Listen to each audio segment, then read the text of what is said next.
आइए श्रवण कीजिए कथा। ये नहीं है कि गुरु कुछ बोल रहे हैं तो हमें वैसे ही करना, कुछ अपना दिमाग में लगाना है। एक गुरु ऐसे ही अपने चेलों को उपदेश दे रहे थे कि परोपकार करना चाहिए, और परोपकार करने में कभी कभी गालियां भी खानी पड़ती है, बुराई भी मिलती है, लेकिन परोपकार करना चाहिए। 3 चेले बैठे थे, तीनों चेले अगले दिन आए गुरु जी के पास। गुरु जी बोले, आज कोई परोपकार का काम किया तुमने? चेले कहने लगे, हाँ गुरु जी, आज हम तीनों ने परोपकार का काम किया। गुरु जी पहले से पूछे, बताओ तुमने क्या किया? पहला बोला, गुरु जी, एक बुढ़िया को सड़क पार करानी थी तो मैंने उसे सड़क पार करा दी, ये परोपकार का काम किया। गुरु जी बोले, बहुत अच्छी बात है। दूसरे से पूछा, बेटा तुमने क्या किया? दूसरा बोला, गुरु जी, उसी बुढ़िया को मैंने भी सड़क पार करा दी। गुरु जी ने सोचा चलो सामान ज्यादा रहा होगा, तो दोनों ने मिलके बुढ़िया को सड़क पार करा दी। तीसरे से पूछा, तूने क्या परोपकार किया है? तो तीसरा कहने लगा, गुरु जी, मैंने भी उसी बुढ़िया को सड़क पार करा दी। अब गुरु जी का माथा ठनका, ये तीनों ने एक ही बुढ़िया को सड़क पार कैसे कराई? तो वो तीनों कहने लगे, गुरु जी, बात ऐसी थी, बुढ़िया को सड़क पार करनी नहीं थी। गुरु ने कहा, फिर तुमने क्यों पार कराई? तो बोले, गुरु जी, हमें परोपकार करना था, आपने ही तो कहा था परोपकार करना चाहिए।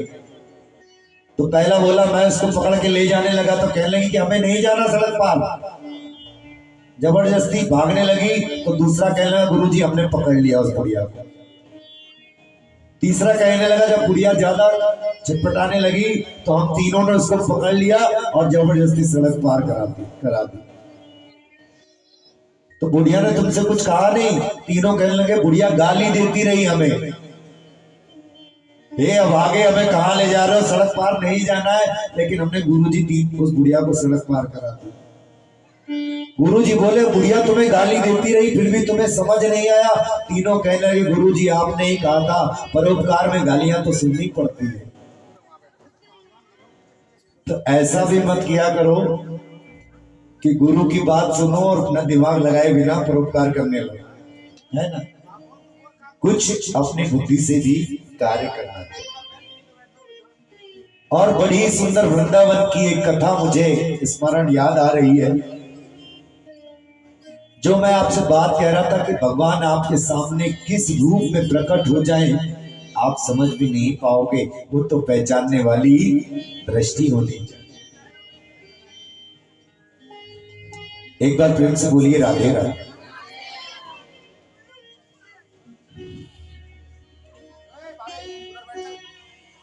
वृंदावन में एक संत हुए, बड़े भक्त थे बांके बिहारी जी के, लेकिन बांके बिहारी के मंदिर के अंदर कभी जाते नहीं, बड़ी पूजा करते थे, उनके आंखों से आंसू बहते रहते थे, लेकिन कभी अंदर नहीं जाते। और जब वो वृंदावन की गलियों में घूमते थे तो लोग उनको संत महात्मा नहीं कहते थे, यही कहते थे, वो देखो जज साहब जा रहे हैं, जज साहब जा रहे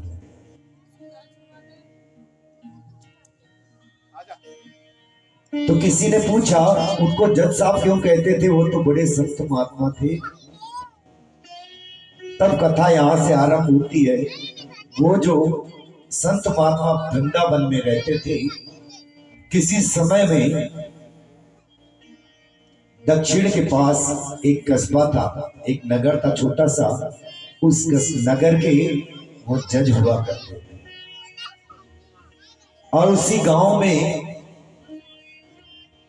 एक केवट रहा करता था, और केवट इतना सीधा था, इतना भोला था, उससे कोई पूछता था, केवट भैया ये बात कैसे हुई? तो उसके मुंह से एक ही सवाल रहता था, एक ही जवाब करता था कि रघुनाथ जी जाने, हमें तो कुछ नहीं पता। केवट भैया ये काम आपने कैसे कर दिया? तो एक ही बात कहता था, रघुनाथ जी जाने।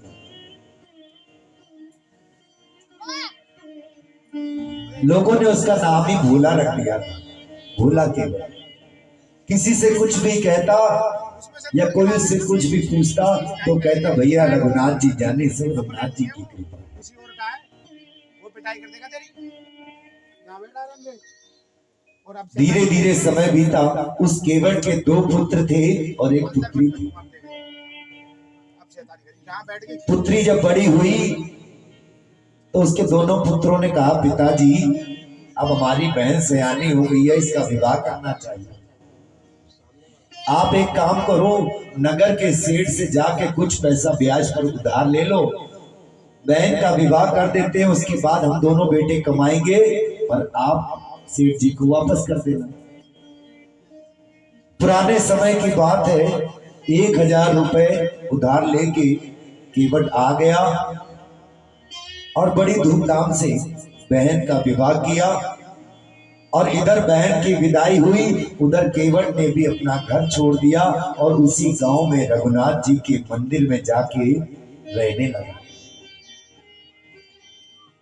रघुनाथ जी का कीर्तन करता, भजन करता, साफ सफाई करता और रघुनाथ जी के चरणों पे रहता। दोनों बेटे एक दिन आए, कहने लगे, पिताजी हमने धन कमा लिया है, अब एक काम करो, ब्याज देने की क्या जरूरत है। जिस सेठ से हमने पैसा लिया था अपने बहन की शादी के लिए, आप उस सेठ को ये पैसा ब्याज के समेत वापस कर दो। केवट ने पैसा लिया और सेठ जी के घर गया और कहने लगा, सेठ जी ये आपका पैसा मैं उधार ले गया। सेठ जी ने एक पर्ची बनाई और उस पर लिख दिया कि उधार चुकता, आज तक का सब हिसाब किताब क्लियर। और पर्ची जैसे ही उस केवट को दी तो सेठ ने पूछा, ये पर्ची लो। केवट कहने लगा, मैं तो अनपढ़ हूं, मैं क्या जानूं, रघुनाथ जी जाने, सब हिसाब किताब क्लियर है। और जैसे ही उसने बताया सेठ को कि मैं अनपढ़ हूं, सेठ के मन में लालच आ गया। सेठ ने क्या कहा कि पर्ची दो मुझे। सेठ ने वो पर्ची रख ली और कहा कि केवट एक गिलास पानी लेके आओ। और केवट जैसे ही पानी लेने गया, एक कागज पर ऐसे ही कुछ लिख दिया उल्टा सीधा और पर्ची दे दी। केवट गया उस पर्ची को लेके और राम जी के चरणों में रख दी और राम जी की सेवा करता रहता। इधर सेठ के मन में लालच आ गया था। सेठ ने मुकदमा कर दिया केवट के ऊपर कि केवट ने अभी तक मेरा पैसा नहीं लौटाया। और ये मुकदमा पहुंचा इन्हीं जज साहब की अदालत में, जो वृंदावन के संत बन के आज घूम रहे थे।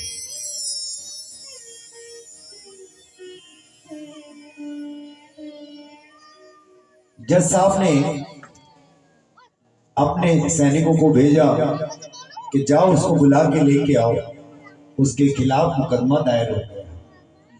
केवट पहुंचा और कटघरे में खड़े करके जज साहब ने पूछा कि तुमने इन सेठ जी से कुछ रुपया उधार लिया था? हाँ महाराज, मैंने कुछ रुपया लिया था। लौटाया था? हाँ सरकार जज साहब, मैंने लौटाया भी था। कोई सबूत है तुम्हारे पास? तो वो पर्ची दिखाने लगा जो सेठ ने नकली पर्ची दी थी। कहने लगा, यही है महाराज मेरे पास। जज साहब कहने लगे, इससे तो साबित नहीं होता कि तुमने पैसा लौटाया था। तो रोने लगा कि रघुनाथ जी जाने, मैंने तो महाराज इस सेठ का एक एक पैसा लौटा दिया। जज साहब कहने लगे, रो मत, एक बात बताओ, तुम्हारे और सेठ जी के अलावा वहां पर कोई और था? तो इतना सीधा था, एक ही बात बोला कि जज साहब, रघुनाथ जी के अलावा वहां कोई नहीं था, वो तो सब जगह रहते हैं। जज साहब को बात समझ में नहीं आई। जज साहब ने सोचा कि रघुनाथ किसी आदमी का नाम है। जज साहब ने कहा, अच्छा तुम जाओ, अगली तारीख को आना। और जज साहब ने अपने खर्चे पर रघुनाथ के नाम संबंध जारी कर दिया। जो दूत गए संबंध लेके पूरे गांव में ढूंढा, लेकिन रघुनाथ नाम का कोई आदमी मिला ही नहीं। कोई हो तो मिलता। तो जज साहब के आदमियों ने पूछा कि यहाँ पर कोई रघुनाथ जी रहते हैं? गांव वालों ने कहा, रघुनाथ जी तो कोई नहीं रहते, लेकिन रघुनाथ जी का मंदिर जरूर है। उसने सोचा कि रघुनाथ जी का मंदिर होगा और मंदिर पहुंच गया रघुनाथ जी के। और वहां बैठे थे मंदिर के पुजारी जी।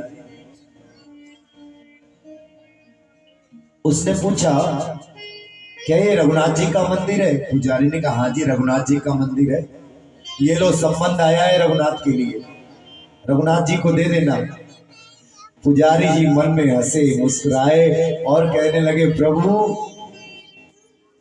आज तक आपके लिए पोशाक आती थी, मुकुट आती थी, पायल आती थी, आपके जेवर आते थे, लेकिन आज संबंध पहली बार आया है और जब आई गया है तो मैं रख लेता हूं। संबंध पुजारी जी ने ले लिया और साइन अपने कर दी। जज साहब के जो आदमी थे उन्होंने सोचा कि यही रघुनाथ है, इसी ने साइन कर दी। देखो मैया क्या बातें कर रही हो अभी बीच में, ज्यादा जरूरी बात है। बताओ मैं भी क्या कह रहा था, इनको खड़ा करो, इनको मैया को खड़ा करो, इनको सबके बीच में, और अब इनसे पूछो कि मैंने क्या सुनाया है।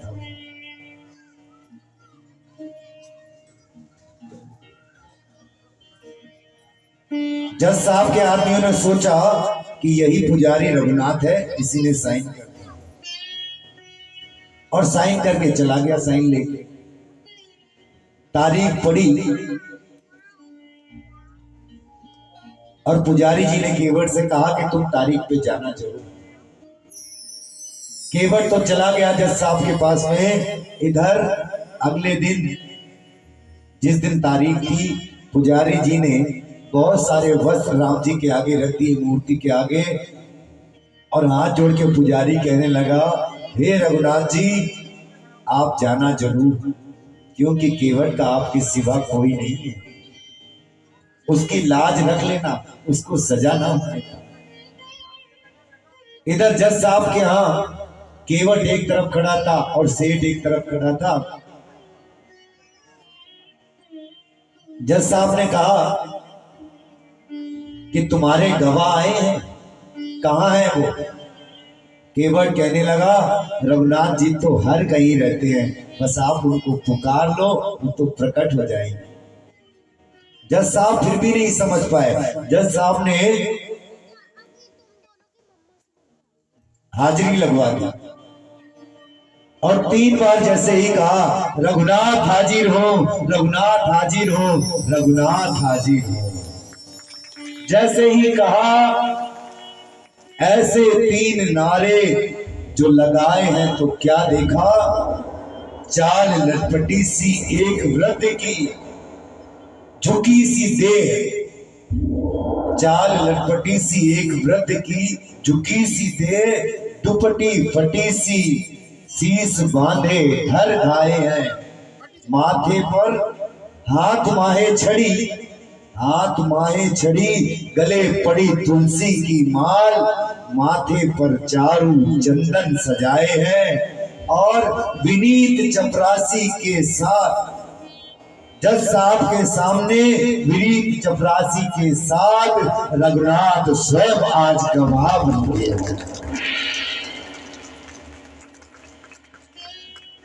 बूढ़े से रूप में आ गए रघुनाथ जी। जज साहब ने कहा आप वहां थे जब हिसाब किताब हो रहा था? रघुनाथ जी कहने लगे हाँ मैं था। तो ये पर्ची से तो साबित नहीं होता, कोई सबूत है? भगवान तो अंतर्यामी है। उस बूढ़े युवक ने कहा कि सेठ को यहीं रखा जाए, भगवान जो बूढ़े बन के आए थे, इस सेठ को यहीं रखा जाए, इसके घर पर अपने लोगों को भेजो, सैनिकों को, और जाके अलमारी में 3रे नंबर पर इस किताब के बीच में इसने एक पर्ची रखी हुई है, उसको मंगाया जाए। सैनिक गए, उस पर्ची को लेके आए, जज साहब को दिखाई, फैसला साफ हो गया और दंड जो है सेठ को दिया गया। वृद्ध चले गए। जज साहब ने केवट को बुलाया। जब साहब से केवट ने पूछा ये रघुनाथ जी तुम्हारे रिश्तेदार थे? मंदिर इन्होंने बनवाया हो ऐसी इनकी हैसियत नहीं लगती, और गांव में कभी पहले देखा नहीं, ये कौन थे रघुनाथ जी? तब केवट ने बताया कि जज साहब ये वही रघुनाथ जी है जो मंदिर में बैठे हुए हैं। तब जाके जज साहब की आंखों से आंसू आ गए और जज की पद से इस्तीफा दे दिया और रोते रोते घर पहुंचे। लोगों ने पूछा रोते क्यों जज साहब, क्या बात है? जज साहब ने एक ही बात कही, सुख दो के दर्श दियो को भयो, दुख नाही जो तज जाते रहे। धोखे में मुझे दर्शन दे गए भगवान, और दुख इस बात का है कि मैं उनको पहचान भी नहीं पाया, वो जाते गए।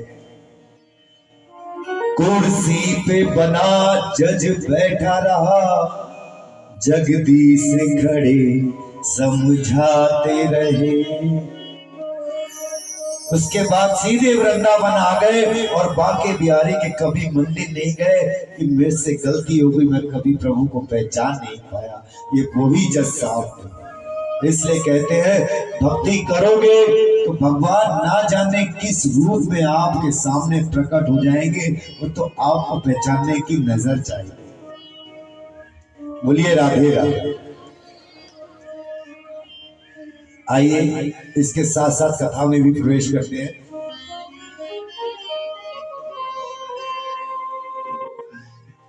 अभी तक मैंने आपको दो पुत्रियों के वंश के बारे में बताया था, आकुति और देवहूति। तीसरी पुत्री प्रसूति थी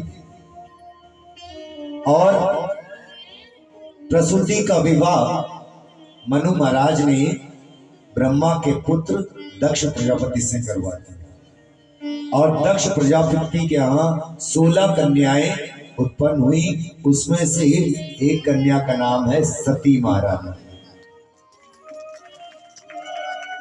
और इस सती महारानी का विवाह भोले बाबा के साथ हुआ, लेकिन इनके घर भी कोई संतान नहीं है। क्यों? क्योंकि आप सबने कथा सुनी है, दक्ष प्रजापति के यज्ञ में गई थी, अपने पति का भाग नहीं देखा तो यज्ञ कुंड में अपने आप को स्वाहा कर दिया।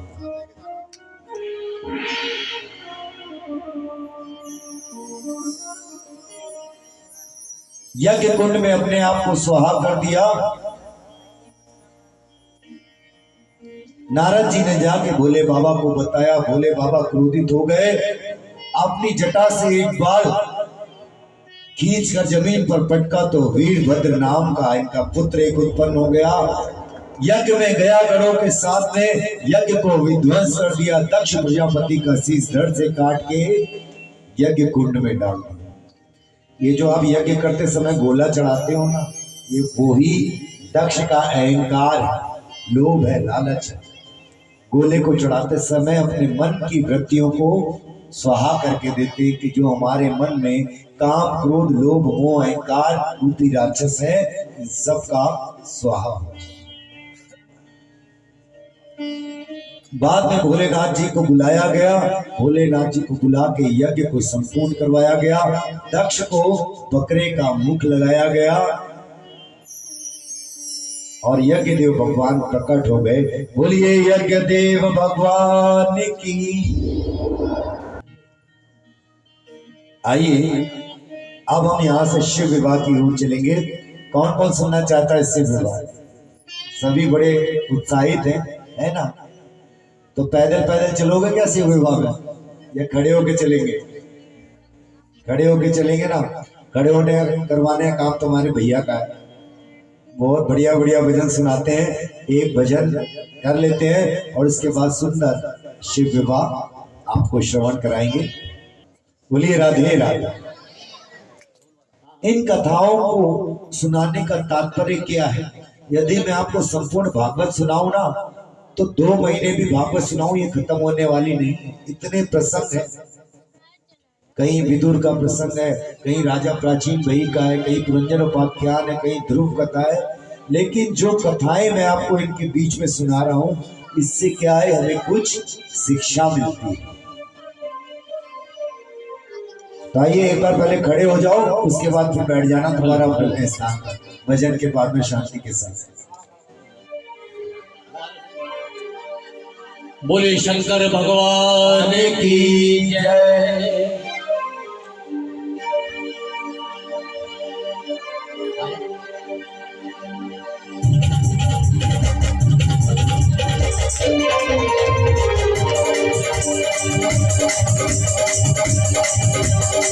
तू राजा की राज दुलारी है, तू राजा की राज दुलारी में सिद्ध लंगोटे आड़ा तू आगे रगड़ के पिया करूं थोड़े सोटे आड़ा तू आगे रगड़ के पिया करूं थोड़े सोटे आड़ा तू राजा की राज दुलारी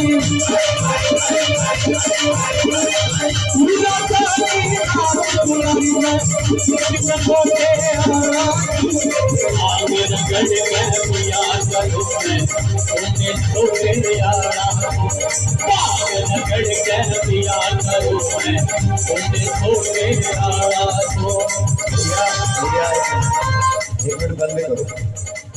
फिर से वही हो रहा है, ये आगे वाले आए क्या भोले बाबा की शादी? देखो तो कृपा भी फिर आगे वालों पे ही होगी। ये पीछे वाले सोचते हैं आगे वाले तो नृत्य कर रहे हैं, हम तो दिखाई भी नहीं देंगे, लेकिन मैं ऊपर बैठा हुआ, मुझे मेरी निगाह सब तरफ है। और आप पे ही नहीं, भोले बाबा का विवाह तब मैं सुनाऊंगा जब हमारे भाई साहब लोग भी भोले बाबा के विवाह में चलने के लिए थोड़े से ठुमके लगाएंगे। ऐसा कोई भी ना हो जो उत्साह से भोले बाबा के बारात में ना चले। आइए सभी मिलकर चलते हैं।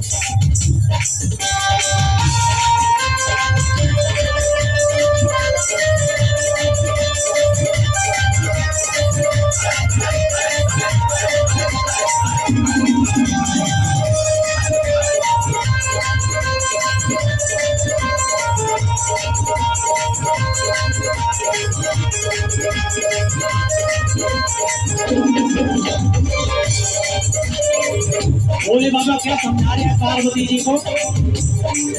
मैं अद्भुति दर्शनी बाबा हो तू राग देख कैठन जागी। मैं अद्भुति दर्शनी बाबा हो तू राग देख कैठन जागी।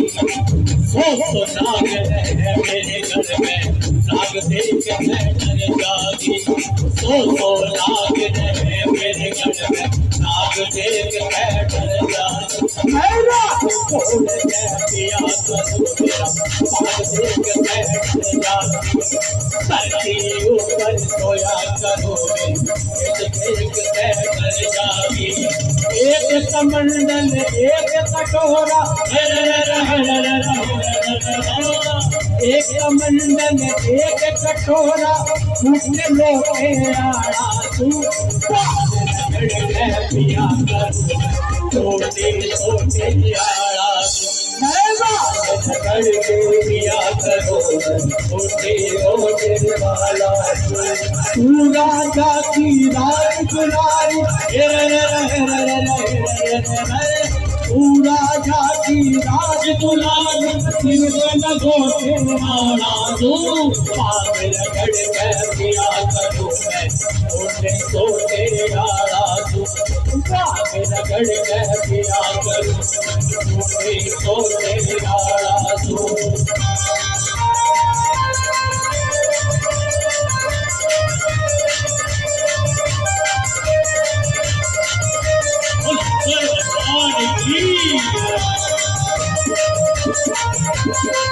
जय श्री राधे।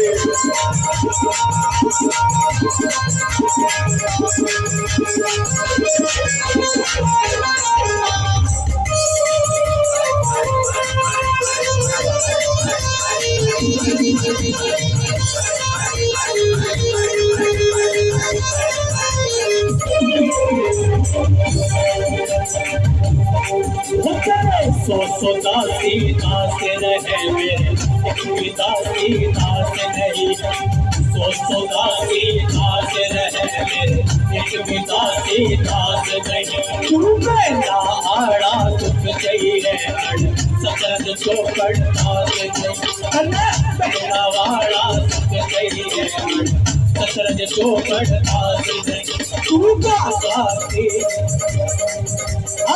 तो बागा के हरियर कोयल खड़ बरम पड़े हरी बात नहीं तू साल तो साले वो करे हरी मेरे कमर तक भी बात नहीं तू साहूकार गुजारे आड़ी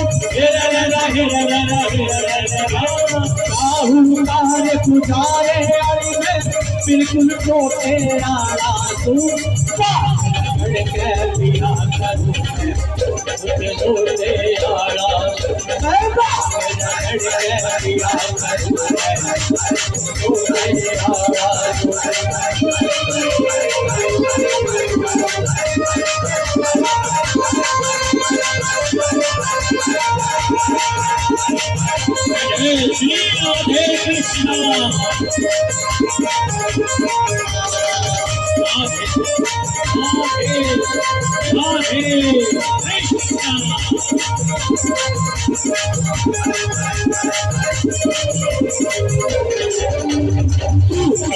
मैं सैर कर मैं सवारी क्या करूं पालकी मैं सैर कर मैं सवारी क्या करूं मेलों के मैं रहने वाले दरबारी क्या करूं मेरा भी करने वाले दरबारी क्या करूं ऊपर लगा समझ में अटल अटारी क्या करूं ऊपर लगा समझ अटल अटारी क्या करूं भोजन मिले खाट में मीठे पुजारी क्या करूं कल बनना चाहिए दुल्हा वाला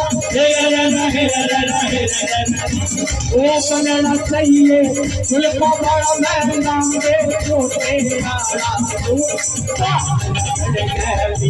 करूं सिर पे लंगोटी आला रगड़ के दिया करूं सिर पे लंगोटी आला उड़ने गोरा रे ओ माने गोरा रे उड़ने गोरा रे ओ माने गोरा रे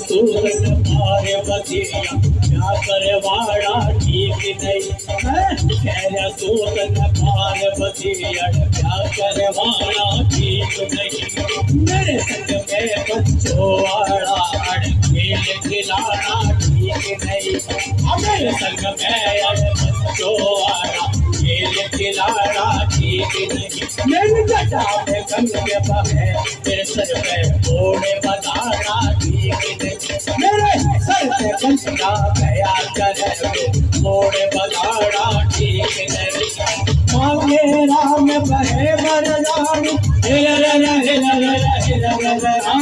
मांगे राम बहे बरदानी में किसी गोटे आला तू क्या करूं मैं इसे लोट खड़ा होगा रगड़ के पिया तू राजा की राज गुलाम तू राजा की राज गुलाम रगड़ के पिया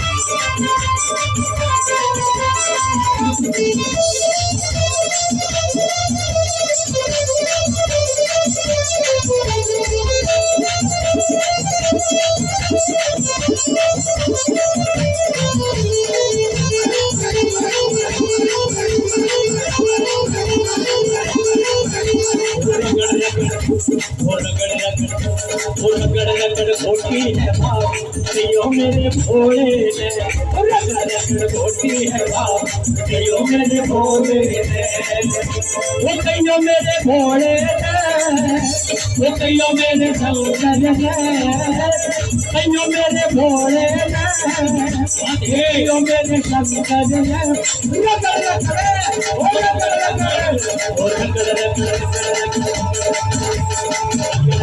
घोटी है बाप कहियो मेरे भोले ने, घोटी है बाप कहियो मेरे भोले ने।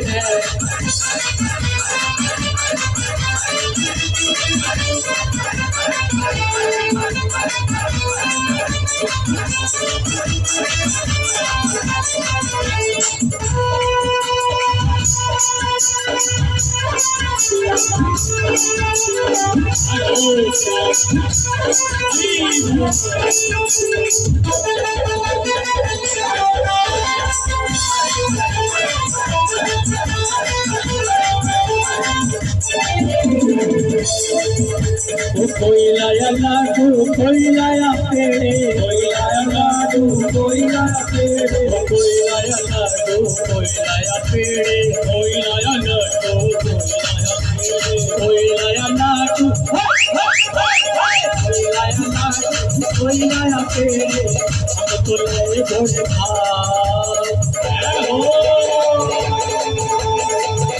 तो लाए भोले बाबा कहियो मेरे भोले ने, घोटी है बाप कहियो मेरे भोले ने, वो कहियो मेरे भोले ने, कहियो मेरे शंकर ने, वो कहियो मेरे भोले ने, वो कहियो मेरे शंकर ने, रगड़ रगड़ घोटी है बाप कहियो मेरे भोले ने, रगड़ घोटी है बाप कहियो मेरे भोले ने।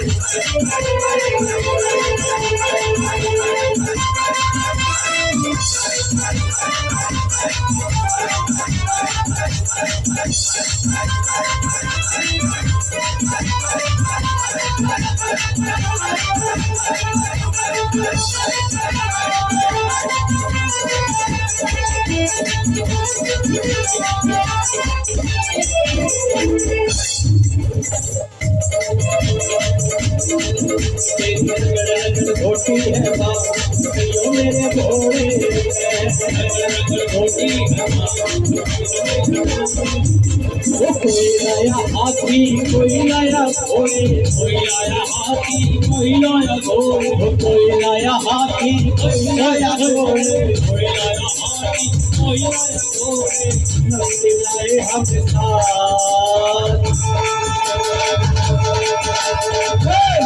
लाए हम साथ कहियो मेरे भोले घोटी है बाप कहियो मेरे भोले वो कहियो मेरे भोले कहियो मेरे भोले वो कहियो मेरे भोले वो कहियो मेरे भोले घोटी है बाप कहियो भोले आज कभी कहीं नहीं भाग किनारे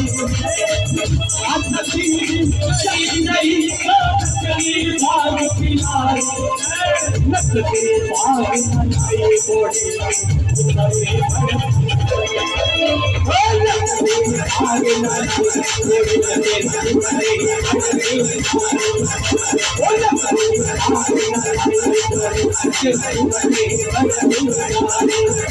आज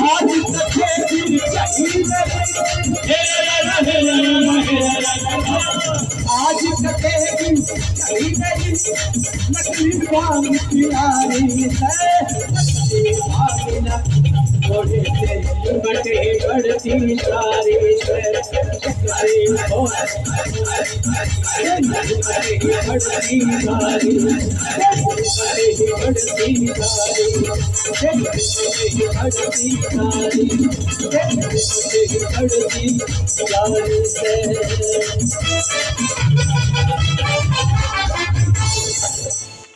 बोले शंकर भगवान की जय। बैठ जाइए सभी अपने स्थान पर। और अब मुझे लगा है कि आप सच में भोले बाबा की बारात में जाने के लिए तैयार हुए हो। बोलिए राधे राधे। संख्या तो ज्यादा है लेकिन राधे राधे में दम नजर नहीं आ रहा। राधे राधे राधे राधे राधे राधे।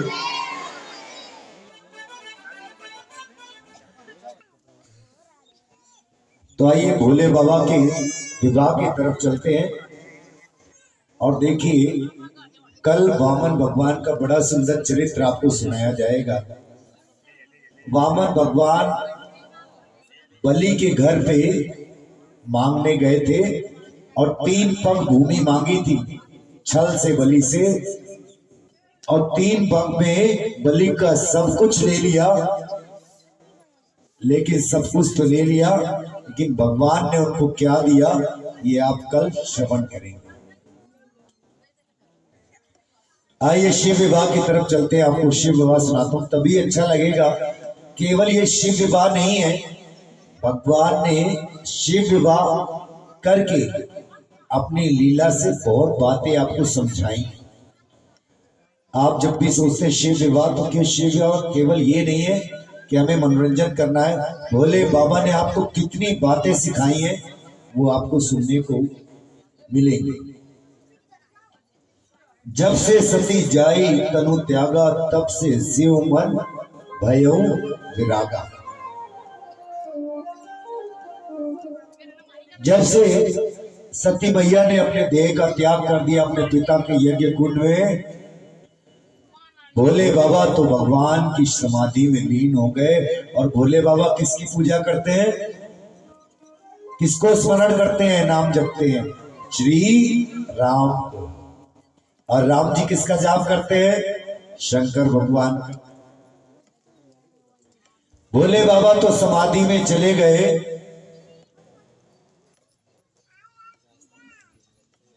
लेकिन उसी समय तारक असुर भय तेई काला, भुज प्रताप बल तेज विशाला।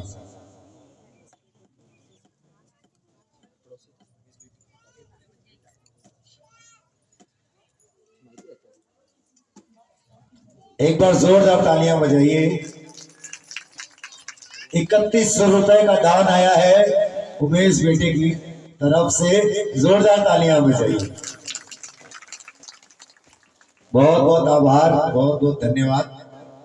कल तो मैंने यही कहा था कि 1100 रुपए आप लोग दे सकते हैं एक एक, तभी सारा सहयोग हो जाएगा, किसी एक पे जोर नहीं पड़ेगा। लेकिन 3100 रुपए का सहयोग दे रहे हैं तो ये इनकी महिमा है। बेटे को जोरदार बधाइयां, जीवन में बहुत तरक्की करे और व्यास गति से बहुत आशीर्वाद, केवल उनको ही नहीं कथा सुनने वाले सारे भक्तों को।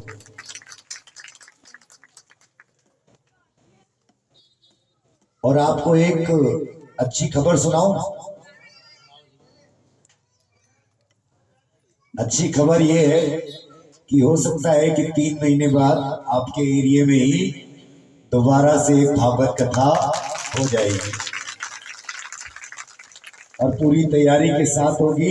इसलिए मैं आपको आज के 7वें दिन यहां से मैं क्या दूंगा, श्रीमद् भागवत जी आपको कुछ ना कुछ खजाना देके भी जाएंगी सारे भक्तों को,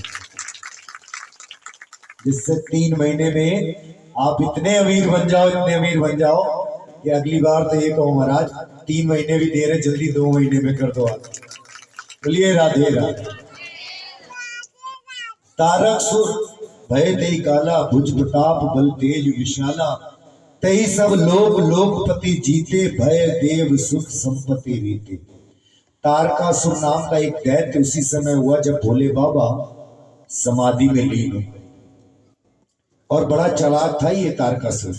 इसने तपस्या की ब्रह्मा जी की और ब्रह्मा जी से एक वरदान मांग लिया, क्या, यदि मेरी मृत्यु हो तो भोले बाबा के पुत्र के द्वारा। क्योंकि जानता था भोले बाबा समाधि में बैठे हैं, वो समाधि खोलेंगे नहीं, दूसरा विवाह करेंगे नहीं, पुत्र होगा नहीं और मेरा अंत कभी होगा नहीं। तीनों लोक में उसने हाहाकार मचा दिया। सभी देवता और ब्रह्मा जी सभी मिलके नारायण के पास कहने लगे, प्रभु कुछ करो, इस दैत्य ने तो पूरे तीनों लोकों में हाहाकार मचा रखा है। और नारायण ही राम है, नारायण ही कृष्ण है, राम का रूप रख के भोले बाबा के पास पहुंच गए। भोले बाबा के पास पहुंच गए। प्रकटे राम कृतज्ञ कृपाला, रूप सूल निधि तेज विशाला। रामचंद्र जी पहुंच गए और भोले बाबा के पास पहुंच के कहने लगे, भोले बाबा आज हम आपको एक कथा सुनाने आए। और रामचंद्र जी ने कौन सी कथा सुनाई? सती महारानी की कथा सुनाई। भोले बाबा कहने लगे, आप भी उनकी कथा सुना रहे हो जिन सती महारानी ने कभी आपके ऊपर प्रश्न उठाया था कि ये भगवान है कि नहीं। रामचरितमानस में जब वन में घूम रहे थे तो सती माता ने भोले बाबा से कहा ये भगवान नहीं है। परीक्षा लेने चली गई थी, सीता का रूप धर के, है ना, आप सब कथा आपने सुनी। भोले बाबा कहने लगे, आप उन्हीं की कथा सुनाने आए हो। रामचंद्र जी कहने लगे, कथा सुनाने के बाद कथा सुनाने वाले को कुछ दिया जाता है, तो मैं तुमसे कुछ मांगने आया। भोले बाबा कहने लगे, बोलो क्या चाहते हो। राम जी कहने लगे, भोले बाबा तुम विवाह कर लो, तुम विवाह कर लो मेरे कहने से। हमारे तुम्हारे 3 संबंध है। सखा मानते हो तो मित्र भाव से कर लो, और सेवक मानते हो क्योंकि मैं भी तुम्हारी पूजा करता हूं तो मेरी प्रार्थना सुन लो, और यदि स्वामी मानते हो तो मेरी आज्ञा मान लो, विवाह कर लो। भोले बाबा कहने लगे, राम जी आपकी आज्ञा, सर पर रख ली मैंने। राम जी बोले, सर पे मत रखो, उर में रखो, हृदय में रखो। सर पे तो आपकी गंगा जी बहती हैं, कहीं ये आज्ञा भी बह गई तो क्या होगा, हृदय में रखो। राम जी चले गए, भोले बाबा समाधि में लीन हो गए। इधर देवताओं ने कामदेव को भेजा कि जाओ भोले बाबा की समाधि भंग कर दो। कामदेव गया और आम के पेड़ के पत्तों में छुप गया और उसने अपने बाण भोले बाबा पे चला दिए। भोले बाबा की समाधि टूटी और देखा सामने तो आम का पेड़ है, इसके कारण तो मेरी समाधि नहीं टूटी। जब ध्यान से देखा तो कामदेव छुपा हुआ था। भोले बाबा को क्रोध आ गया, तीसरा नेत्र खुल गया और कामदेव जल के भस्म। कामदेव जल के भस्म हो गया। कामदेव की पत्नी रोती रोती आई, आपने मेरे पति को मार दिया, मैं कैसे रहूंगी।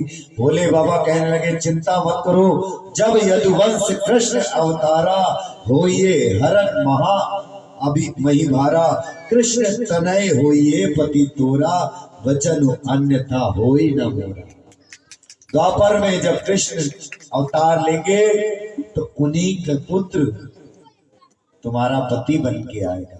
कृष्ण तनय होइए पति तोरा।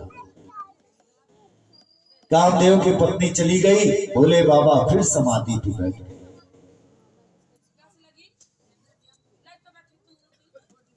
भोले बाबा समाधि में बैठ गए। अब सभी देवी देवता ब्रह्मा जी पहुंचे भोले बाबा के पास और सब प्रार्थना करने लगे, कोई आगे ना बढ़े कि इनसे विवाह के लिए कौन कहे, कहीं इनका तीसरा नेत्र खुल गया तो हम भी भस्म हो जाएंगे। सबने ब्रह्मा जी को आगे किया, जाओ आप भी तो बात करो, कुछ बात छेड़ो। ब्रह्मा जी आगे गए और आगे जाके ये नहीं कहा कि भोले बाबा आप विवाह कर लो, बल्कि ये कहा कि भोले बाबा ये जो देवता आए हैं ये आपकी बारात में जाना चाहते हैं। बात घुमा के भोले बाबा कहने लगे, तथास्तु ऐसा ही होगा। और ब्रह्मा जी ने देवताओं से कहा, भोलेनाथ मान गए हैं। देवता कहने लगे, इतनी आसानी से मान गए, ये बात कुछ समझ में नहीं आई। ब्रह्मा जी ने कहा तुम्हारे आएगी भी नहीं, क्योंकि तुम हो देव और ये है देवों के देव महादेव। शादी के लिए जैसे ही हाँ कर दी भोले बाबा ने विवाह के लिए, सभी देवता जल्दी भागे वहां से। क्यों? देवता आपस में कहने लगे इन्होंने विवाह के लिए तो हाँ कर दी है, लेकिन इनके पास कुछ नहीं है। नंगे धड़ंग तो ये रहते हैं शमशान में, इनके पास कुछ नहीं, कहीं हमसे कुछ उधार ना मांग ले, इसलिए देवता जल्दी जल्दी भागे वहां से। अब भोले बाबा समाधि में बैठे हुए थे, तो उनके गण जो थे वो पास में गए और कहने लगे बाबा एक बात बताओ, आपने विवाह के लिए हाँ तो कर दिया है, लेकिन घर में कुछ है, किसी बात की चिंता है आपको? आपने विवाह के लिए तो हाँ बड़ी जल्दी कर दी। भोले बाबा कहने लगे चिंता तो वो करे जिनके पास कुछ हो, हमारे पास तो कुछ है ही नहीं, तो चिंता किस बात की? और तो चिंता वो करे जिनके घर में कुछ हो, हमारा तो घर ही नहीं है, हमें तो कोई चिंता नहीं है। मान लो कोई आदमी दुकान में जाए और दुकान के मालिक से कहे आज ये भी खरीदेंगे, ये भी खरीदेंगे, ये भी खरीदेंगे, वो भी खरीदेंगे, तो दुकान का मालिक पूछे पैसे हैं जेब में? तो वो आदमी कहे पैसे, अरे जेब ही नहीं है तो पैसे का क्या करेंगे? तो भोले बाबा कहते हैं यहाँ तो घर ही नहीं है, तो चिंता किस बात की? गण कहने लगे बाबा हमने सुना है कि लक्ष्मीपति विष्णु राम आपके मित्र हैं, विष्णु आपके मित्र हैं, तो एक काम करो ना बाबा, लक्ष्मीपति विष्णु के पास जाइए। इधर देखो सब लोग, टॉफी अच्छी लग रही है या कथा? तो उधर क्यों देख रहे हो? अरे टॉफी मुझसे ले लेना बाद में, कथा के बाद, लेकिन कथा में ध्यान लगाओ।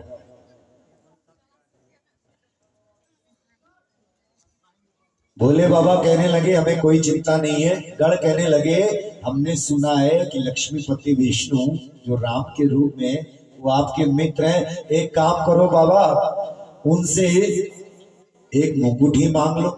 दूल्हे के सिर पे सोने का मुकुट तो होना चाहिए, और बाकी नीचे का हम ढाक देंगे, उसकी आप चिंता मत करो, ऊपर तो सोने का मुकुट होना चाहिए। भोले बाबा ने कहा बात तो तुम्हारी ठीक है, लेकिन सोने का मुकुट हम पहनेंगे नहीं। देखो यदि आप ध्यान से सुनोगे ना तो बहुत शिक्षाएं दी है भोले बाबा। भोले बाबा कहने लगे सोने का मुकुट हम नहीं पहनेंगे। क्यों बाबा?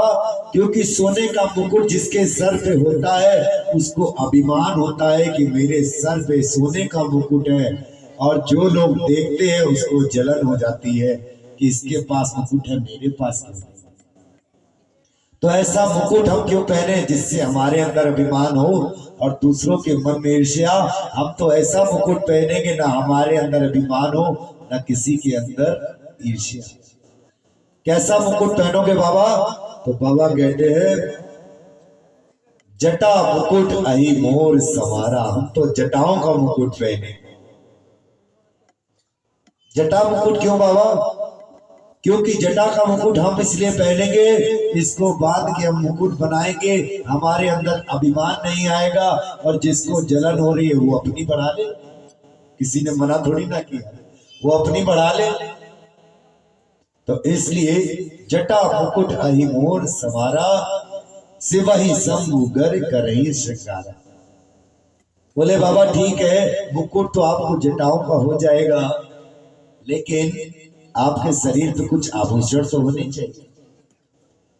तो भोले बाबा को सबसे पहले तो सेहरा पहनाया गया, और वो भी किसका? सांप का। छोटे छोटे सांपों को लटका के उनका सेहरा बनाया गया। बोले बाबा ये सांपों का सेहरा क्यों आप पहनते हो? भोले बाबा कहने लगे इससे ये शिक्षा लेनी चाहिए कि हम संसार से नाता जोड़ने तो चले, लेकिन सांप होता है काल का रूप, और काल हमारे सर पे हमेशा सवार है। संसार से जुड़े तो सही, लेकिन संसार से फंसे नहीं। क्योंकि काल को ध्यान करके जो संसार से जुड़ता है वो जुड़ता तो है लेकिन वो फंसता नहीं। भोले बाबा आपकी बातें तो हमें समझ में नहीं आती। गढ़ कहने लगे अच्छा भोले बाबा आपके आभूषण, कहने लगे छोटे छोटे सांप बिच्छू पकड़ के लाओ और मेरा आभूषण तैयार कर दो। बिच्छू टांगे गए भोले बाबा के कानों में, कुंडल बना दिए गए, बाजू पे छोटे छोटे सांप और शरीर पे ही सांपों के आभूषण पहनाए गए। बोले बाबा सांपों का आभूषण क्यों? भोले बाबा कहते हैं इससे भी एक शिक्षा यह मिलती है कि ये जो संसार है ये माया से ज्यादा प्रेम करता है, और ये जो संपत्ति होती है ना इसके पांव नहीं होते, ये सर्प के समान। जैसे ये सांप कभी भी सरकते हुए चले जाते हैं, इनके पैर नहीं होते, ऐसे ही जो संपत्ति होती है उसके भी पैर नहीं होते। हम आभूषण जेवर पहने तो सही लेकिन इनसे मोह न रखे, क्योंकि ये कभी भी सरक के जा सकती है। इसलिए आभूषण पहने और इससे मोह नहीं रखे। ठीक है बाबा, आभूषण पहना दिए गए और नीचे कहा कि बागंबर पहना। बागंबर किस लिए बाबा? ये रुकेगा कैसे? आप तो चढ़ के चलोगे। तो भोले बाबा ने कहा कि एक सांप से इसको बांध। क्यों? भोले बाबा की इस लीला से भी ये शिक्षा मिलती है कि जो शेर की तरह गरजते हैं उनको एक न एक दिन काल के नीचे बंधना ही पड़ता है। ठीक है बाबा, इस तरह भोले बाबा को सजा दिया गया। लेकिन गढ़ कहने लगे बाबा दूल्हे को लेपन भी होता है, तो आपको किसका लेप किया जाए? चंदन का किया जाए, बेसन का किया जाए, आपको सजाया कैसे जाए? तो भोले बाबा को क्या पसंद है? शमशान की राख। भोले बाबा कहने लगे मुझे बेसन चंदन नहीं चाहिए, मेरे लिए तो शमशान की राख लेके आओ, वही मुझे बहुत पसंद है। और कौन जानता है कि भोले बाबा को शमशान की राख क्यों पसंद है? कोई जानता है? इतनी कथाएं आपने सुनी, चलो मैं आपको बताता हूं भोले बाबा को शमशान की राख क्यों पसंद है। आज के बाद आप भूलोगे नहीं। एक बार प्रेम से बोलिए राधे राधे। एक बार भोले बाबा कैलाश पर्वत पर बैठ के श्री राम नाम का जप कर रहे थे, तो नीचे से उन्होंने पृथ्वी पर नजर डाली तो एक शव यात्रा जा रही। 4 लोग कांधे पर एक शव को लेके जा रहे थे और जाते समय क्या बोलते हैं? श्री राम नाम सत्य है। ऐसे राम का पवित्र नाम लेके वो जा रहे थे। भोले बाबा ने ऊपर से देखा कि ये तो अपनी पार्टी के आदमी लगते हैं, हम भी राम का नाम जपते हैं और ये लोग भी श्री राम नाम सत्य का जाप करते हुए जा रहे हैं। भोले बाबा प्रसन्न हो गए और भोले बाबा आदर्श रूप से उसी शव यात्रा में शामिल हुए और बड़े प्रसन्न थे कि सब राम राम का नाम का जप करते हुए जा रहे हैं। जब करते करते पहुंचे कहां? शमशान में। भोले बाबा तो आदर्श रूप से है, सबने उस मुर्दे को लिटा दिया और उसकी चिता में अग्नि लगा दी। जैसे ही चिता में अग्नि लगाई, जो लोग राम नाम ले रहे थे, जानते हो क्या बात कर रहे हैं? और ऐसा असली में भी होता है। चिता में जैसे ही अग्नि लगी, पास खड़े हुए एक आदमी ने दूसरे को बुलाया और कहने लगे, वो आदमी बोला एक बात बताओ, तुम्हें इसके मरने का कब पता चला? दूसरा कहने लगा इसको भी आज ही मरना था, किसी और दिन नहीं मर सकता था, हमको इतने जरूरी काम से जाना था, ये आज ही मर गए। तब तक एक आदमी कहने लगा हमारे घर पे तो कारीगर लगे, मकान बन रहा था, वो इंतजार कर रहे हैं, हम यहाँ पे खड़े हुए। एक आदमी ने तो हद कर दी, कहने लगा हमको बिजली का बिल भरने जाना था, अगली बार पेनल्टी आएगी तो ये देने आएगा। और एक आदमी ने तो और ज्यादा हद कर दी, वो कहने लगा इसको मरना था तो संडे को नहीं मर सकता था, हमारी तो एक दिन की छुट्टी होती है, इसने अगले दिन की और करा दी। भोले बाबा सोचने लगे ये तो दल बदलू है। अभी तो श्री राम नाम का नाम ले रहे थे, हम मकान दुकान गृहस्थी बिजली का बिल कर रहे हैं। भोले बाबा कहने लगे कोई बात नहीं, ये दल बदलू है तो कोई बात नहीं, जिस मुर्दे की वजह से इनके मुख से श्री राम का नाम निकला है, चलो उस मुर्दे से मिल के आता हूँ। भोले बाबा जैसे ही मुर्दे के पास पहुंचे, मुर्दा जल के राख बन चुका था। भोले बाबा ने कहा कोई बात नहीं, तुम्हारे कारण श्री राम का नाम जब हुआ है, आज से तुम्हारी राख को ही मैं अपने शरीर पर विभूति बना के रहूंगा।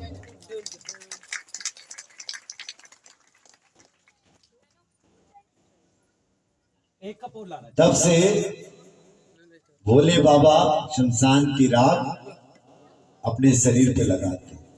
भोले बाबा के शरीर पर राख लगा दी गई, दूल्हा बना दिया गया, सजाया गया, तो कहने लगे गढ़ लोग बाबा अब बारात तैयार है तो कोई सवारी तो होनी चाहिए दूल्हे के लिए। भोले बाबा ने नंदी को बुलाया, सवारी है हमारे पास। गढ़ कहने लगे बाबा ये दुनिया वाले जिसके पास साइकिल होती है वो भी उधार की कार मांग लेते हैं और आप बैल पे चढ़ के चलोगे। भोले बाबा कहने लगे जो मांग कर वर बनते हैं वो 2 दिन में बराबर हो जाते हैं और हम बराबर वर बने रहना चाहते हैं। और हमारा नंदी क्या कहेगा, रोज के लिए हम थे और जब दूल्हा बने तो इन्होंने किसी और को बुला लिया, हम तो नंदी को ही लेके चलेंगे। और भोले बाबा नंदी पर तो बैठ गए, लेकिन बैठे वो भी उल्टे हो गए, नंदी का मुंह आगे और भोले बाबा उल्टे होके बैठ गए। भोले बाबा के गढ़ कहने लगे बाबा ये उल्टे होके क्यों बैठे हो, इसका भी बहुत तात्पर्य है। भोले बाबा कहने लगे बैल है धर्म का स्वरूप और जब भी हम धर्म से जुड़े और धर्म से जुड़ने के बाद भी अगर हम मुड़े नहीं तो धर्म से जुड़ने का फायदा क्या है। धर्म से जुड़ो तो अपने जीवन को मोड़ो।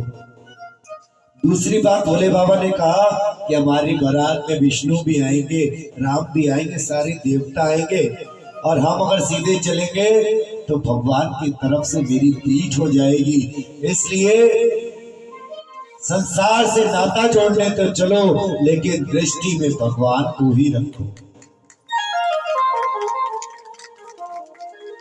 गढ़ कहने लगे बाबा तुम्हारी बातें हमें समझ में नहीं आती, आप ये उल्टे होके क्यों बैठे हो। तो भोले बाबा ने कहा सुनो, हम चाहे उल्टे बैठे या सीधे बैठे, चलना तो बैल को ही है, ये तो सीधे चलेगा। और भोले बाबा बैल पे बैठकर चलने लगे जैसे ही, तो विष्णु भगवान को बड़ी हंसी आई। विष्णु भगवान ने देवताओं को बुलाया और कहने लगे वर अनुरूप बरात ना भाई, हंसी करयो परपुर जाई। दूल्हा देखा है कैसा, पराए नगर में जाके अपनी हंसी करवानी है क्या। विष्णु भगवान सारे देवताओं को लोग को पहले ही हिमालय पर्वतराज के यहाँ चले गए। भोले बाबा के गढ़ बोले कि बाबा सारे बराती चले गए, अब तो भोले बाबा कह लगे हमारे पास बरातियों की कमी है क्या। तुरंत मोबाइल कर दिया, खंडरों में, कब्रिस्तान में, पीपल के पेड़ों में रहने वालों को और सभी भूत प्रेतों को बुला लिया कि सभी आ जाओ, तुम्हारा निमंत्रण है और बारात में मेरे साथ चलो। अब भोले बाबा की बारात चल रही है और कौन कौन चलेगा भोले बाबा की बारात में, चलेंगे ना। लेकिन अभी चाय पी लो, चाय पीने के बाद चलेंगे, तब तक आपको कथा सुनाते हैं क्योंकि चाय पीने वाले चलेंगे नहीं, है ना। नंदी महाराज पे बैठकर भोले बाबा की बारात चली और आगे की कथा सुनिए। कथा सुन के अंत में हम लोग भोले बाबा की बारात में चले। बस भैया बस, नंदी को ज्यादा जल्दी हो रही है चलने की। भोले बाबा की बारात चली और जब नगर में पहुंची हिमालय पर्वतराज के यहाँ, तो इधर देखो सब लोग चाय पीते रहो, ध्यान कथा में लगा। जिसके यहाँ बारात आती ना लड़की वालों के यहाँ, तो कुछ लोग ज्यादा उत्साह में होते हैं कि हम स्वागत करने जाएंगे, स्वागत करने जाएंगे, और कुछ लोग स्वागत करने गए। कुछ लोग बारात का स्वागत करने गए, हाथी घोड़े पे चढ़ गए। हाथी घोड़े पे चढ़ के गए तो पहले उनको विष्णु भगवान मिल गए देवताओं के साथ में, तो वो कहने लगे आप ही दूल्हा हो क्या? विष्णु भगवान कहने लगे हम तो तुम्हारी तरह बारात देखने आए हैं, बारात तो वो आ रही है आगे।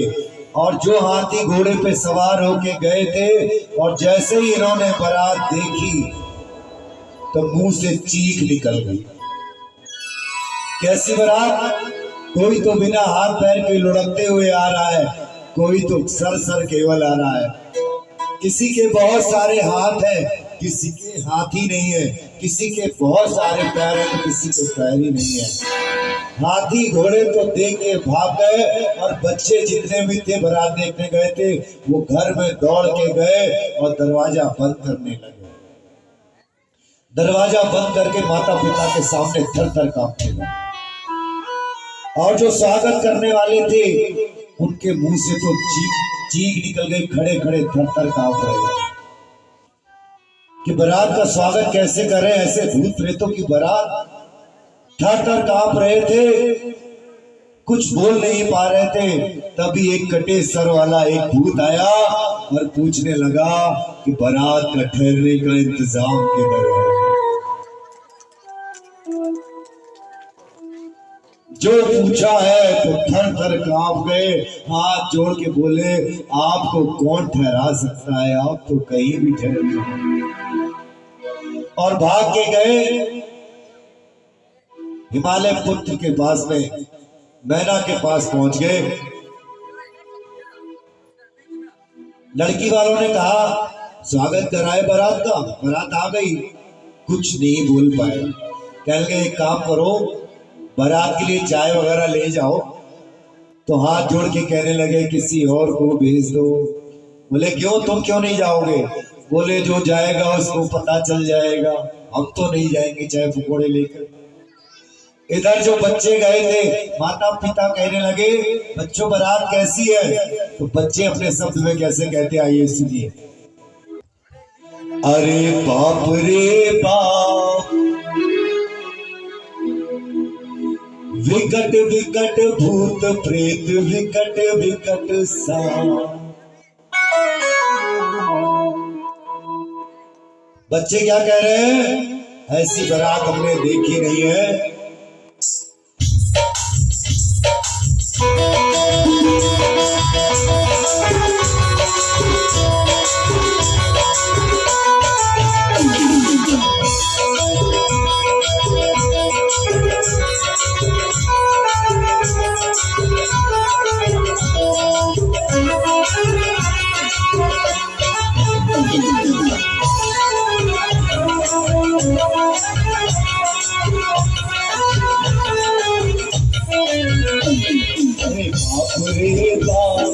विकट विकट भूत प्रेत, विकट विकट सांप।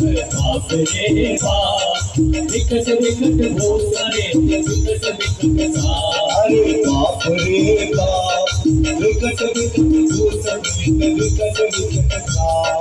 बाप रे बाप, विकट विकट भूत प्रेत, विकट विकट सांप। कोई करे फैसे, कोई करे फैसे, बिलाप और गुलाब। बाप रे बाप, विकट विकट भूत प्रेत, विकट विकट सांप। अरे बाप रे बाप, विकट विकट भूत प्रेत, विकट विकट सांप। कोई करे आंख मूंद, कोई आंख मूंद करके क्या कर रहा था? कोई करे आंख मूंद राम नाम जाप। कोई करे आंख मूंद राम नाम जाप। कोई करे आंख मूंद राम नाम जाप। कोई करे आंख मूंद राम नाम जाप। आई बाबा पूछे लगना अचरा से छाप, अरे बाप रे बाप, विकट विकट भूत प्रेत विकट विकट बाप, अरे बाप रे बाप, विकट विकट भूत प्रेत विकट विकट बाप, अरे विकट विकट भूत प्रेत विकट विकट बाप, विकट विकट भूत प्रेत विकट विकट बाप। बच्चे कहने लगे बारात के बारे में हमसे मत पूछो, जब तक ये बारात इस नगर में रहेगी हम तो घर से बाहर नहीं जाएंगे। क्यों? जो जियत रहे बारात देखत, पुण्य बढ़ते ही कर सही। इस बारात को देख के जो जिंदा रह गया तो समझो उसने बड़े पुण्य करे। इधर मैना ने आरती संवारी, मैना शुभ आरती संवारी, संग सुमंगल गावही नारी। आरती संवारी और अपनी सखियों के साथ दूल्हे का स्वागत करने द्वार पे चली और नारद बाबा वहां पर आ गए। और नारद ने ही बचपन में आके कहा था कि तुम्हारी पुत्री है तपस्या करेगी, यद्यपि वर अनेक जग माई, यही कहे तज शिव दूसर नाई। भोले बाबा ने तो कहा था कि तपस्या करेगी, इसको बहुत सुंदर वर मिलेगा, लेकिन उस समय माँ बाप समझ नहीं पाए थे कि कैसा वर मिलेगा। नारद बाबा पहुंच गए और मैना आरती लेके द्वार पे सखियों के साथ गाने के लिए आई है। और जैसे ही मैना आरती की थाल लेके कलश में जल भर के द्वार पे आई तो सबसे पहले दृष्टि पड़ गई विष्णु जी की तरफ। मैना कहने लगी नारद जी, आपने कहा था बड़ा सुंदर दूल्हा मिलेगा, तो मुझे तो सबसे सुंदर यही लग रहे हैं, क्या यही दूल्हा है? नारद जी कहने लगे, क्या माता जी आप छोटी बात करती हो, ये तो आपके दामाद जी के मित्र हैं। मैना कहने लगी, आपका बहुत बहुत धन्यवाद, जब मित्र ऐसा है तो दूल्हा कैसे हो? मैना आगे बढ़ी तो मैना आगे बढ़ी तो दृष्टि पड़ी इंद्र की तरफ। मैना कहने लगी, नारद जी क्या यही दूल्हा है? नारद जी कहने लगे, माता जी आप छोटी बात करती हो, ये तो आपके दामाद के घर में झाड़ू पोछा लगाने वाले। मैना कहने लगी, नारद जी हम आपका एहसान जिंदगी भर नहीं भूलेंगे, जब झाड़ू पोछा लगाने वाले ऐसे तो दूल्हा कैसा होगा? नारद जी कहने लगे, माता जी आगे भी आप ऐसे कहती रहो तब तो हम समझे। बोले क्यों? हम तो आगे कहेंगे। नारद जी कहेंगे लोग भूल जाते हैं। अब आने वाली थी भोले बाबा की बारात। नारद जी समझ गए अब यहाँ खड़ा रहना ठीक नहीं है। नारद जी ने कहा, भैया मैं तो देखो 2 क्षण से ज्यादा कहीं रह नहीं सकता, हमें तो आप जाने दीजिए। नारद जी से कहा, हाँ आप जाइए नारद जी, आपका एहसान हम जिंदगी भर नहीं भूले। नारद जी तो चले गए। अब आरती लेके कलश लेके सखियों के साथ भोले बाबा का स्वागत कर रही हैं। और जैसे ही बारात को देखा तो नंदी आगे आया और दूल्हे का मुंह तो उल्टा था, भोले बाबा पे दृष्टि पड़ी नहीं। ब्राह्मणों ने कहा चलो नंदी की पहले पूजा करो। नंदी की पूजा की गई। भोले बाबा मुस्कुराने लगे, मेरा जो होगा सो होगा, कम से कम नंदी की तो पूजा होगी। पूजा की गई और मैना कहने लगी, मेरे दामाद का चेहरा तो दिखाओ, मेरा दामाद कितना सुंदर है। और जो नंदी को घुमाया गया, जो मैना ने देखे भोले बाबा की सूरत, सांप बिच्छू देखे तो मुंह से चीख निकल गई, हे राम ये मेरा दामाद है। और आरती की थाल पटकी, कलश से भरा हुआ जल पटका और सखियों के साथ गई और घर के दरवाजे बंद कर लिए।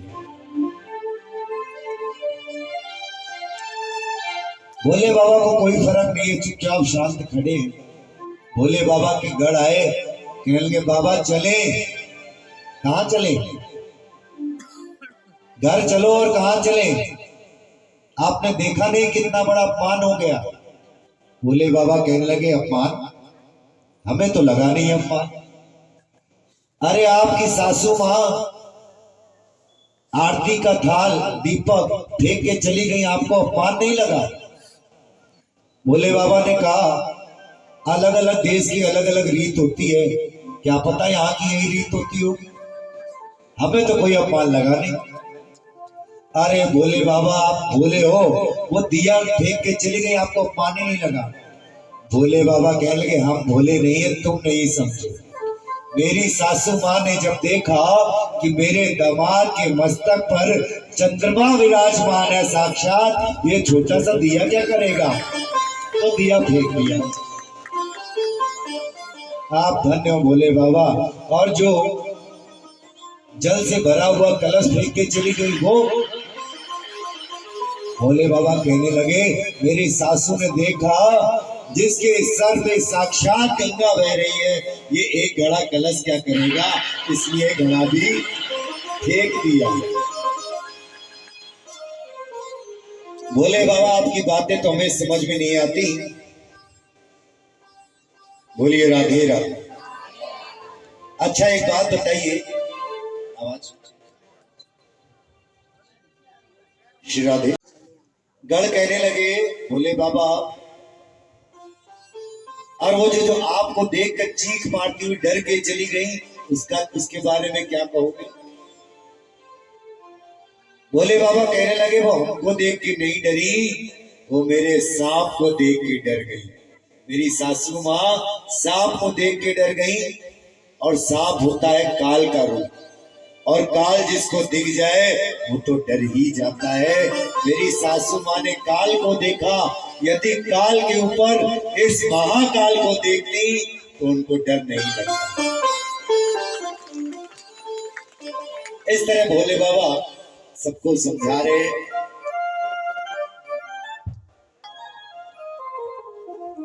भोले बाबा इसी तरह सबको समझा रहे हैं।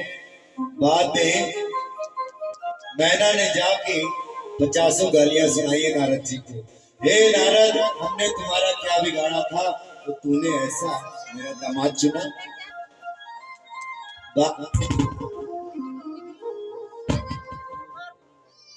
बाद में सभी देवताओं ने कहा नारद जी आप जाके समझाइए। नारद जी कहने लगे हम तो बिल्कुल नहीं जाएंगे, अब तो हम बिल्कुल नहीं जाएंगे, हमारे साथ किसी को भेजो। तब सप्त ऋषि गए नारद जी के साथ में, और नारद जी ने जाके मैया को समझाया कि सुनो मैना जी। तब नारद सबही समझावा, पूर्व कथा प्रसंग सुनावा। माता जी ये आपकी बेटी सती और कोई नहीं, ये तो जगदम्बा भवानी पार्वती है। और हमने तो पहले ही कहा था यद्यपि वर अनेक जगमाई, यह कहीं शिव तज दूसर नाई। ये वही है जिनको शिव ने तज दिया था, शिव के अलावा इनका कोई दूसरा वर हो नहीं सकता। तब मैना जी को बात समझ में आई। बाद में भोले बाबा से कहा गया कि सुंदर स्वरूप बनाओ अपना।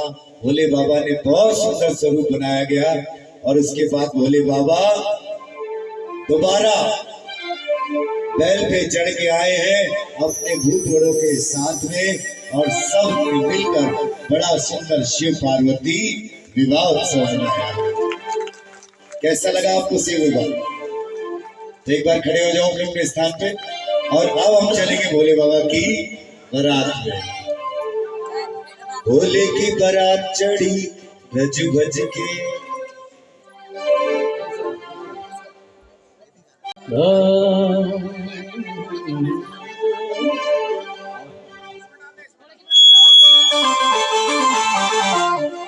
श्री राधे श्री राधे।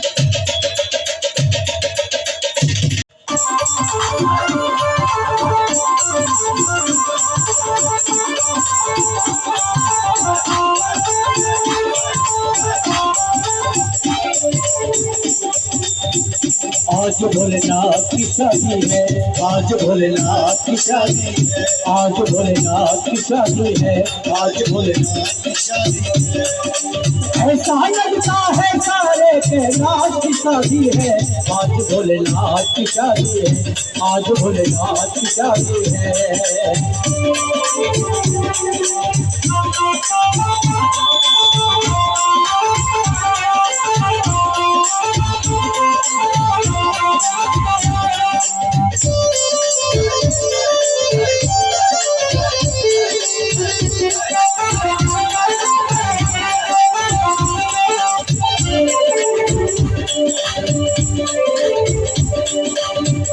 दूल्हे राजा है निराला, दूल्हे राजा है निराला, गले में नाग की माला, गले में नाग की माला, जटा से बेटी गंगा, जटा से बेटी गंगा, तन पे सोहे बिछाना, अंग के बजरी रमाए, सर पे त्रिशूल उठाए, हाथ पे कुंडल सोहे, हाथ में डबरी सजाए। शिव शंकर की पहली सवारी मन को लुभाती है, आज भोलेनाथ की शादी है, आज भोलेनाथ की शादी है। ओ ऐसा लगता है सारे कैलाश की शादी है, आज भोलेनाथ की शादी है, आज भोलेनाथ की शादी है।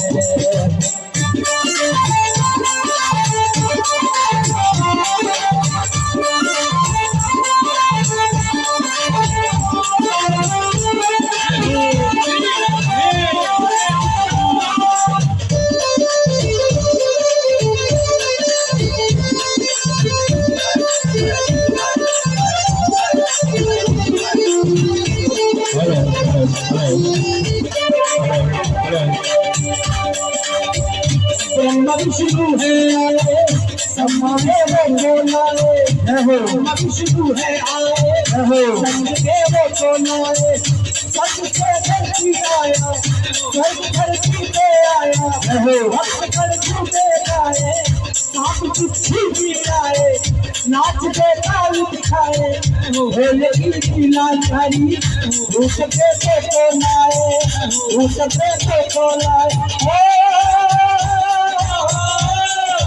शिव के बाराती, शिव के बाराती, अजब अनोखे साथी है, आज भोलेनाथ की शादी है, आज भोलेनाथ की शादी है। ओ ऐसा लगता है सारे कैलाश की शादी है, आज भोलेनाथ की शादी है, आज भोलेनाथ की शादी है।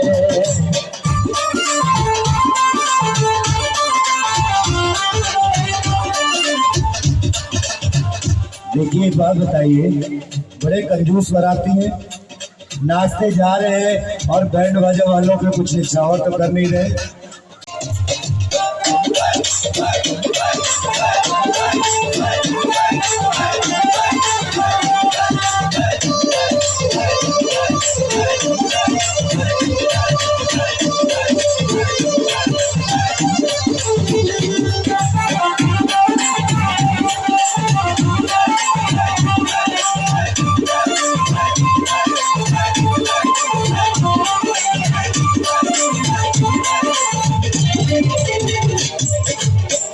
कोरी मैया, कोरी मैया है दुनिया, सजी के घर की गलियां, कोरा मैया है दुनिया, सजी के घर की गलियां, बात है ढोली बजिया, बात में पत्तों खोले, बात में पत्तों खोले, हाथ में है वरमाला, कोरी मैया शर्माए, हाथ वरमाला लेते, कोरा मैया शर्माए, मान फोटो से गले दान के वो शर्माए।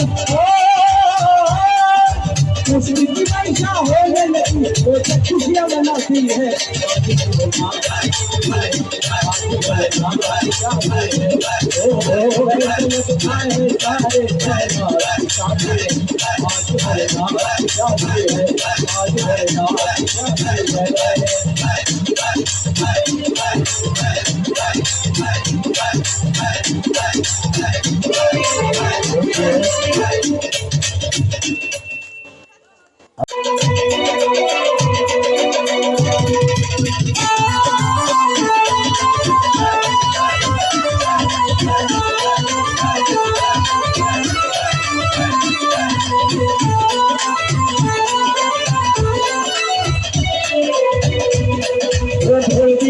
चली, ओ शिव की बारात चली, ओ घोड़े की बारात चली, घोड़े की बारात चली, सारे वाले भक्त की रच रच के, घोड़े की बारात चली, सारे वाले सारे आगे, सारे आगे, सारे आगे, आगे आगे, सारे आगे, सारे आगे, सारे आगे, आगे आगे, घोड़े की बारात चली, घोड़े की बारात चली, सारे आगे, सारे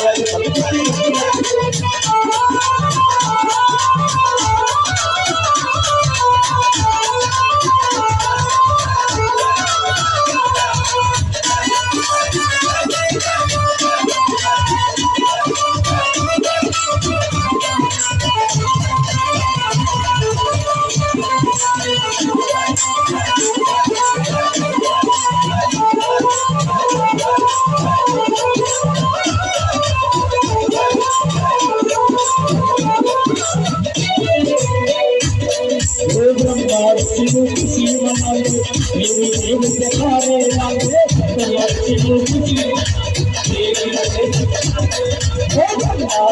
खुशी मनाते, देव से खारे लागे, खुशी मनाते, देव से खारे लागे, कल के बरातियों कल के बरातियों अरे अरे कितनी मत के और की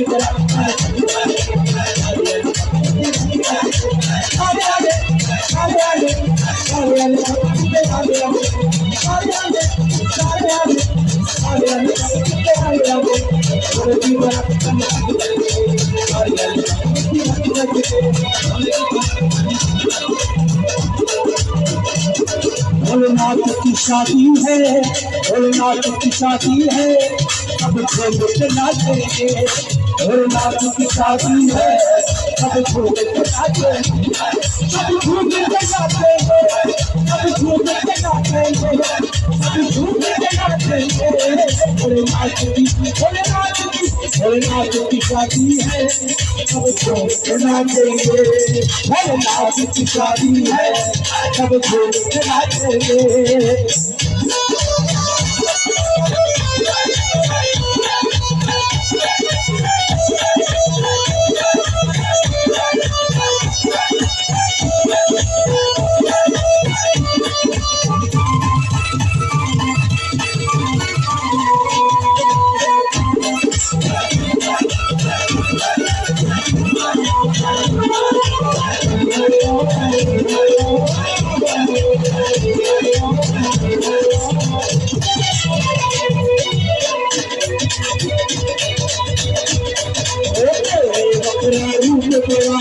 थोड़ा भैया लड़का बनाया, थोड़ा रूप थोड़ा भैया लड़का थोड़े बकरा रूप बनाया, थोड़ा भैया लड़का बनाया, थोड़ा रूप थोड़ा भैया लड़का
मासूम जी कहीं न जावे राजू भी हर दुनिया जावे मैं मासूम जी कहीं राजू भी हर दुनिया जावे मैं मासूम जी कहीं न जावे राजू भी हर दुनिया जावे मैं मासूम जी कहीं न जावे वो साधवी न बचते वो साधवी न बचते साधवी न बचते सारी जाने तक मिट्टी रख रख के वो मेरी रात सारी रख रख के सारी जाने तक मिट्टी रख रख के सारी जाने तक मिट्टी रख रख के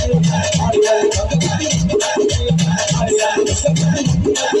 के सारी जाने बोले शंकर भगवान की जय।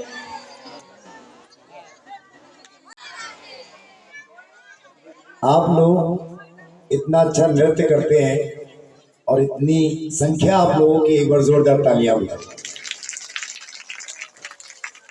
और नृत्य करने के बाद आप बैठ गए, इसका मतलब कि आपको भी आरती की जल्दी नहीं है ना? और ये चीज बड़ी अच्छी लगती है, लेकिन आरती समय से होनी चाहिए। पंडित जी कह रहे हैं कि एक इनको कोई और बात सुना दो, उसके बाद में फिर आरती करेंगे, क्योंकि समय से होनी चाहिए, है ना? 4 बज गए, आज आप समय से आ भी गए थे और समय से कथा आरंभ भी हो गई थी।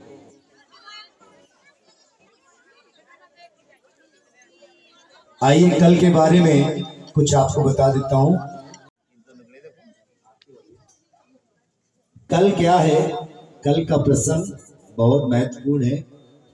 कल याद है राधे, तो कल यहाँ पर राम जन्म भी मनाया जाएगा, कृष्ण जन्मोत्सव भी मनाया जाएगा, और ध्रुव प्रहलाद के चरित्र जितने भी सूक्ष्म रूप से जो आज रह गए वो सारे श्रवण किए जाएंगे। एक बार प्रेम से बोलिए राधे राधे।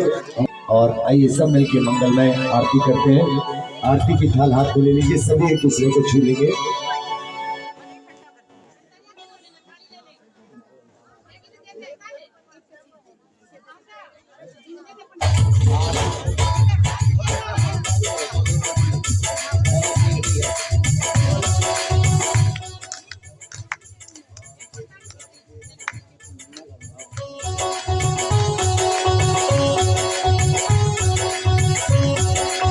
और सभी एक दूसरे को छू लेंगे, जो आगे आरती नहीं कर सकते एक दूसरे को छू के।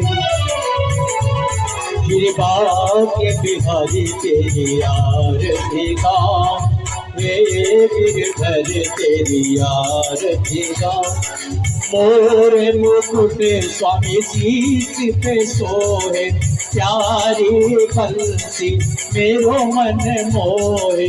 देख छवि बलिहारी जाऊं, कृपा के बिहारी तेरी आरती गाऊं। चरणों से निकली है गंगा प्यारी, जिसने सारी दुनिया थारी। इन्हें चरणों से कृपा के बिहारी तेरी आरती गाऊं। नाथ अनाथ के नाथ आप हो, दुख दुख जीवन प्यारे साथ आप।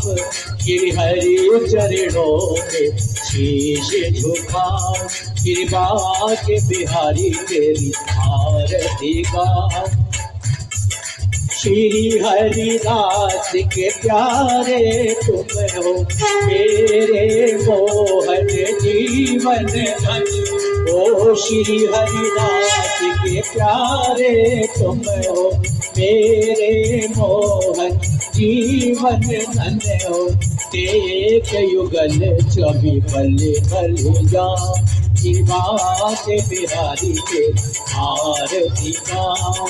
कर्पूर गौरम करुणावतारम, संसार सारम भुजगेन्द्रहारम, सदा वसंतम है मिलने भवन भवानी कैतम नमामि त्वमेव माता पिता त्वमेव त्वमेव बन्धु सखा त्वमेव त्वमेव विद्या द्रविणं त्वमेव त्वमेव सर्वं मम देव देव त्वमेव सर्वं मम देव देव।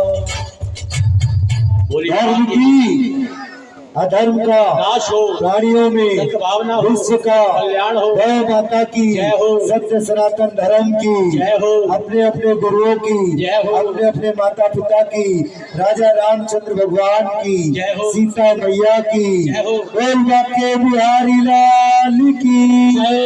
राधा रानी सरकार की जय जय श्री राधे जय जय श्री राधे जय जय श्री राधे श्याम। देखिए आज समय से आरती हो गई है, कल आप लोग इसी तरह समय से आइएगा। 11 बजे हमारे भैया